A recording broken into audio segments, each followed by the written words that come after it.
Assalamualaikum warahmatullahi wabarakatuh. Puji syukur atas nikmat yang Allah berikan pada kita semua, baik itu nikmat iman, nikmat Islam, nikmat ihsan, dan juga nikmat cinta yang kita rasakan. Perkenalkan, saya Sabila Nurul Iflah. Pada kesempatan kali ini saya akan membahas tentang amalan-amalan yang paling dicintai oleh Allah.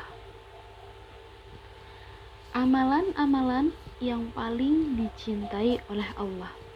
Dalam agama Islam, amal adalah aspek yang sangat penting untuk mencari keridhaan Allah.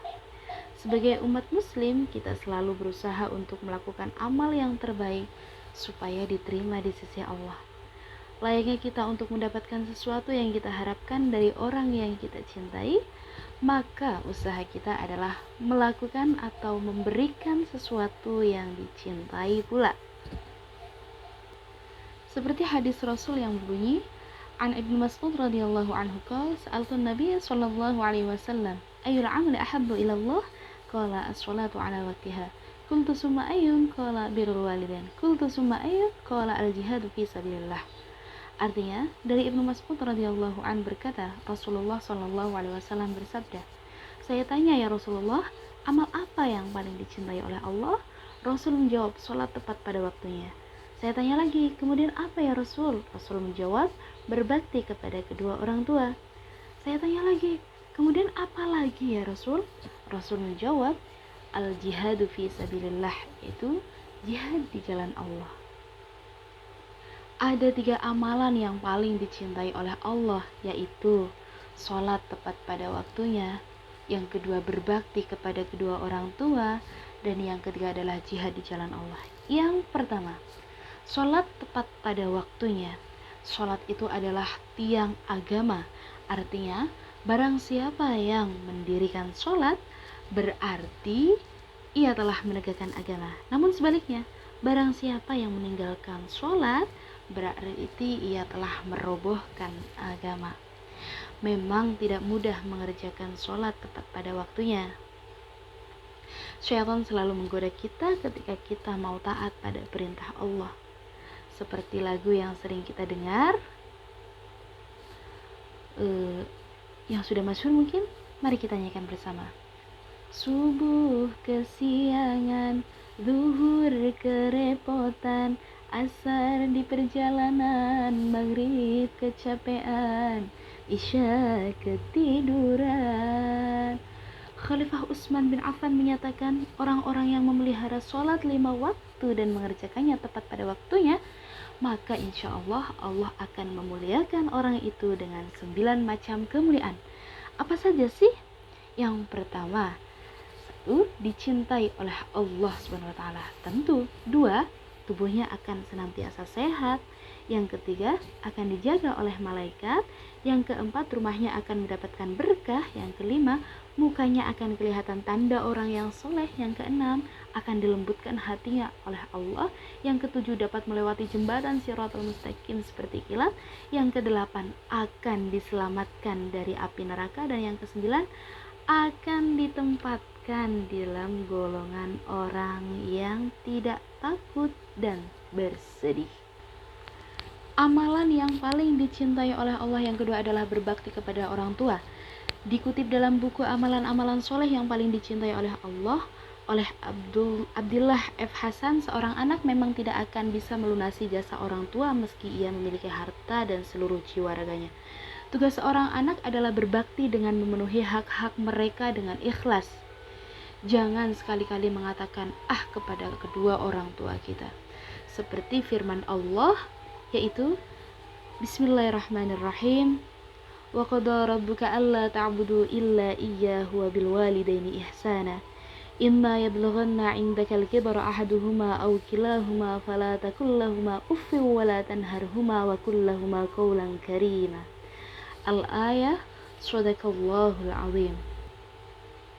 Ketika orang tua masih hidup, maka kewajiban kita adalah menghormati orang tua, berbakti kepada kedua orang tua, menghargai kedua orang tua dengan tidak menyakiti hatinya mereka melalui perbuatan dan ucapan kita. Dan baktinya atau baktinya kita setelah orang tua meninggal, yaitu dengan cara mendoakan orang tua di setiap waktunya. Tapi Allah juga berfirman, Bismillahirrahmanirrahim, wa in jahadaka ala an tusyrika bima laysa laka bihi ilmu fala tuti'huma wa sahibuhuma fid dunya ma'rufa. Al-ayah, sadaqallahul adzim.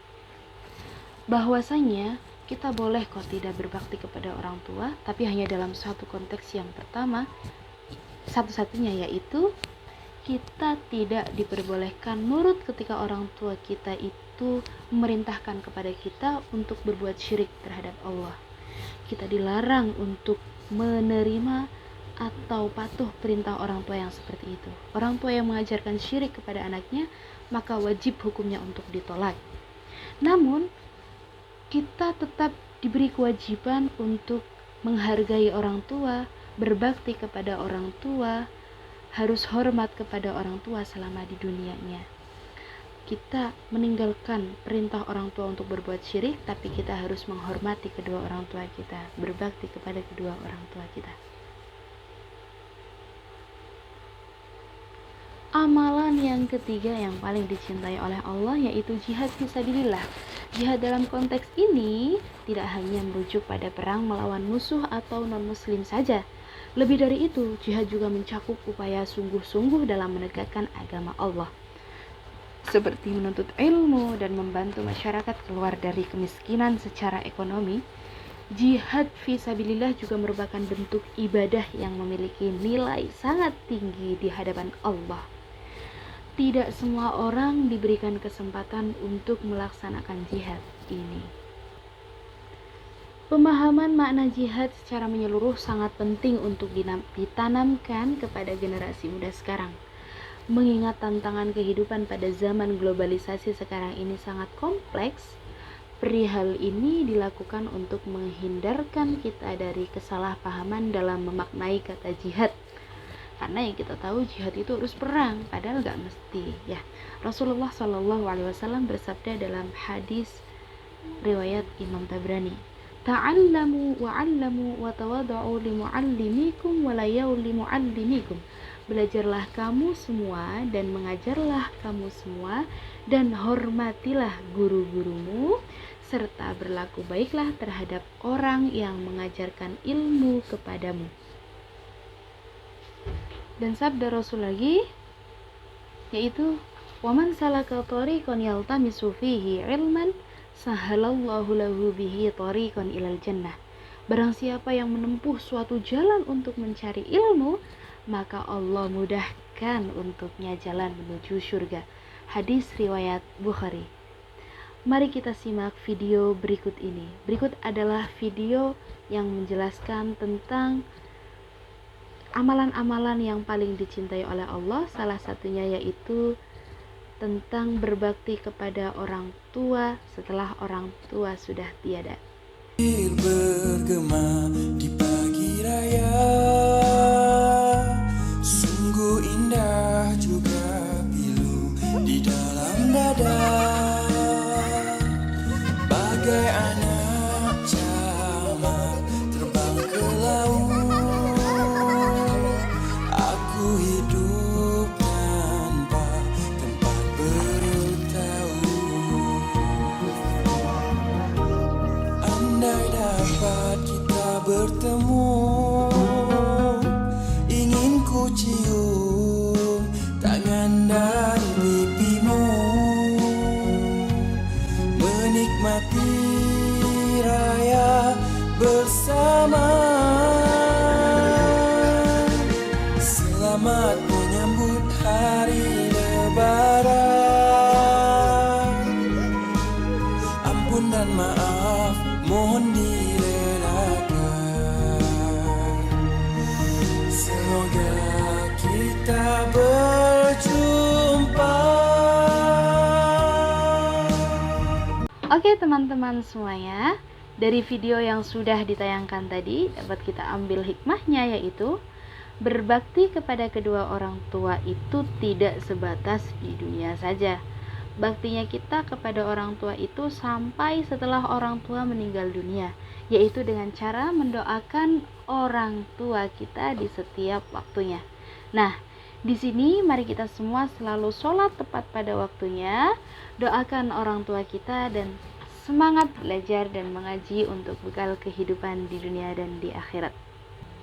Nah, dari pembahasan yang telah saya sampaikan tadi, kesimpulannya adalah Allah Subhanahu wa taala sangat menyukai amal yang secara konsisten dijalankan meskipun itu adalah amal yang simpel dan kecil. Teman-teman semua tidak perlu melakukan kebaikan besar apalagi sampai di luar batas kemampuan. Amalan kecil saja jika dilakukan secara terus-menerus akan dicintai oleh Allah Subhanahu wa taala. Gimana pembahasan kali ini? Menarik bukan? Cukup sekian pembahasan yang dapat kami sampaikan. Semoga ada manfaat yang dapat diambil dari teman-teman semuanya.